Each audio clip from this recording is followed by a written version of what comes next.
people don't want a handout in any community. People who migrate to this country don't come to hear the government demonize the rich. They migrate to this country because they themselves want to be rich. What can I tell you, kid? You're right.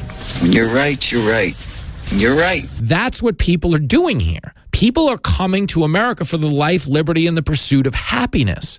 They're not coming to America to be told, why even bother? You're so screwed. Think about that. Barack Obama ran for president and won on a slogan of, yes, we can. That was their attitude not even, 14, 15 years ago. Now, all these years later, the Democratic mantra has become, no, you can't. Don't even bother. If Obama showed up with yes, we can right now, they'd be like, whoa, whoa, whoa, check your privilege. Who's this half-white guy just looking the other way on all of this oppression? Come on, man. And that's the problem with the Democrats. They keep selling fake racism.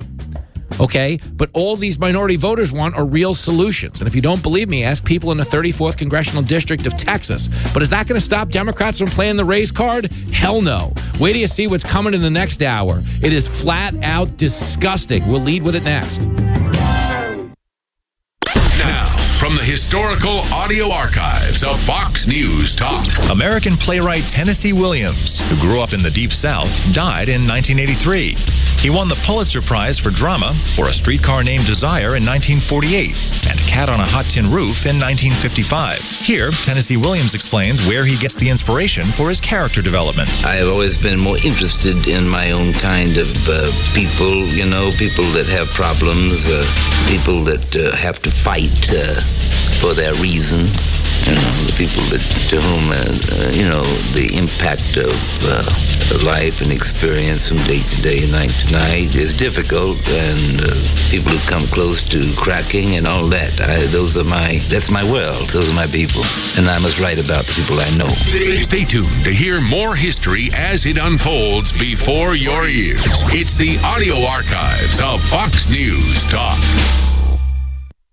The Dean's List with Janice Dean. A program in Florida helping people purchase their very first home makes today's Dean's List. The $100 million Hometown Heroes housing program will be available to law enforcement officers, firefighters, educators, healthcare professionals, childcare employees, and active military or veterans. The program will provide assistance with down payments, closing costs, and a lower mortgage rate to first-time income-qualified home buyers to purchase a home in the community where they work. The program will also help reach critical workers and those who have served our country. Funds are available for all of June, which coincides with National Homeowners Month. If you're not a first-time home buyer, you still may be eligible to participate if you are purchasing a home in a federally designated targeted area or if you're a qualified veteran. If you'd like more information and you live in Florida, you can go to the webpage for Hometown Heroes. And to all those helping make a first home a reality, thank you and welcome to the Dean's List. Janice Dean, Fox News.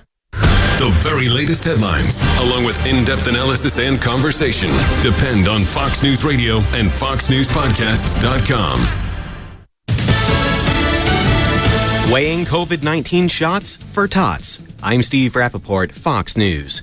FDA advisors are meeting to decide whether to back COVID-19 vaccine shots for children as young as 6 months old. FDA vaccine chief Dr. Peter Marks. We have to be careful that we don't become numb to the number of pediatric deaths because of the overwhelming number of older deaths here.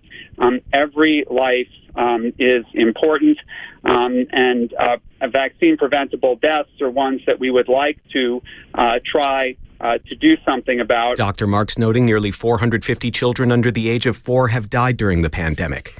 President Trump's endorsement pays off for a Senate candidate in Nevada's Republican primary, former State Attorney General Adam Laxalt winning the nomination. We have never been more ready for this battle, and tonight, voters sent a strong message, and it's just the beginning of this campaign. Laxalt will face incumbent Catherine Cortez Masto. She's considered one of the most vulnerable Democrats in this election cycle. And in South Carolina, Congresswoman Nancy Mace beat Trump endorsee Katie Arrington in South Carolina's 1st District GOP primary. Mace thanked those who supported her and Arrington. Because it's going to make our campaign even stronger in November to keep the first. State House member Russell Fry wrote a Trump endorsement to a win over 7th District Congressman Tom Rice, who becomes the first of the 10 House members to vote for the Trump impeachment to lose. Fox's Gernal Scott. The Federal Reserve is expected next hour to announce it will raise a key interest rate by 0.75 of a point. Investment banks Barclays and Jefferies are predicting that the Fed will make that move after May's consumer price index rose 8.6% from the same period a year earlier. The Fed last raised rates by 0.75 of a percentage point in 1994. Fox's Hillary Barsky. America is listening to Fox News.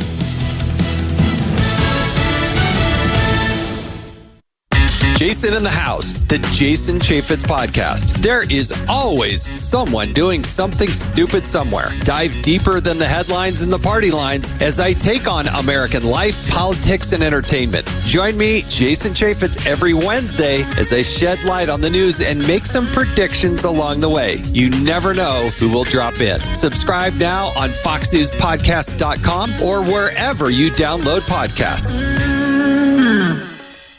Connect to Fox News Audio on the Fox News app. Listen to hear your favorite hosts like Brian Kilmeade, Jimmy Fallon, and Guy Benson standing up for what's right, live and via podcast. Just click listen, then swipe right and hear the latest news updates on your time. And scroll down to hear the latest podcasts from Fox News. And it's even easier to listen in the car with Apple CarPlay and Android Auto. Get programming alerts and notifications. Fox News Audio is on the Fox News app. The voices America trusts. Download it now. Add federal hate crime charges to the list of counts for a white man accused of fatally shooting 10 black people at a supermarket in Buffalo last month. Peyton Gendron already faces life in prison without parole if convicted on state charges. President Biden calling on oil companies to produce more gasoline and diesel fuel. The president, in a letter to refiners, says their profits have tripled since Russia invaded Ukraine, and he wants them to work with his administration to address the energy crisis. Gas prices nationwide average roughly $5 for a gallon of regular, and when it comes to soaring prices, some people in Central Florida took matters into their own hands, literally. Police in St. Cloud, Florida, outside Orlando, say thieves stole 1,100 gallons of diesel fuel from a gas station costing about $6,000. Police Sergeant Wayne Souza. The seal on the pump itself was tampered with, and therefore once that's tampered with, then access can be gained to the mechanism of the pump, bypassing the need for payment. The thieves drove off with tanks filled with the fuel in the bed of their pickup trucks. Police in Houston report similar crimes, including one instance costing $8,000 in diesel.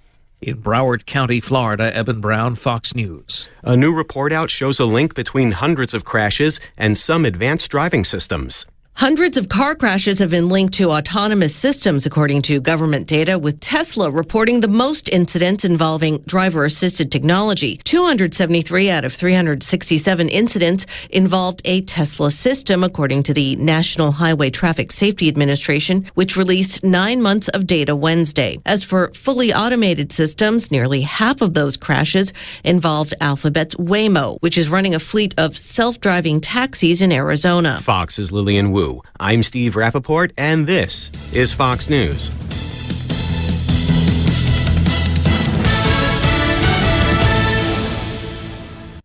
This is Fox News Talk. Headline Rewind. 1981. President Jimmy Carter. We have now reached an agreement with Iran which will result in the freedom of our American hostages. I, Ronald Reagan, do solemnly swear that I will faithfully execute the office of President of the United States.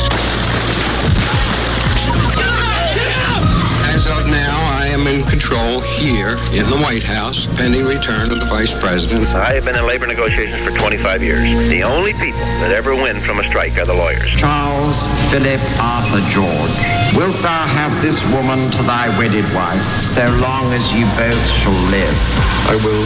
MTV is just videos with music. As a judge, it is not my function to continue to try to develop public policy by means of making the law. News as it happened then, news as it happens now. This is Fox News Talk.